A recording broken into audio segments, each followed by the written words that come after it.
నచ్చిన జీవితం కళ్ళ ముందు లేక ఉన్న జీవితం మనసుకు నచ్చక ఎంతోమంది నలిగిపోతూ ఉంటారు.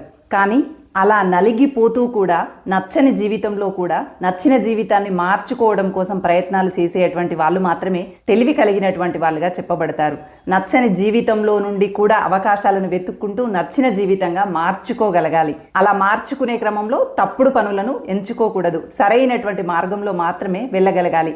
అలా ఆలోచించగలిగినటువంటి వ్యక్తి మాత్రమే తెలివైనటువంటి నిర్ణయాలు తీసుకొని నచ్చని జీవితంలో నుంచి తనకు నచ్చినట్టుగా తన జీవితాన్ని మార్చుకోగలుగుతాడు. ఆలోచన పరిజ్ఞానం లేనటువంటి వ్యక్తి మాత్రం ఇది నాకు నచ్చని జీవితం అంటూ కుంగిపోతూ కుమిలిపోతూ అక్కడే ఆగిపోతాడు. అలా కుంగిపోయేటువంటి వ్యక్తులలో మీరెప్పుడు ఉండకండి. నచ్చిన జీవితం మన కళ్ళ ముందు లేకపోయినా, ఉన్న జీవితం మనసుకు నచ్చకపోయినా కూడా అందులో నుండి కూడా అవకాశాలను వెతుక్కుంటూ నచ్చినటువంటి జీవితంగా మన జీవితాన్ని తీర్చిదిద్దుకోగలిగేటువంటి వ్యక్తులుగా మాత్రమే మనం ఉండాలి.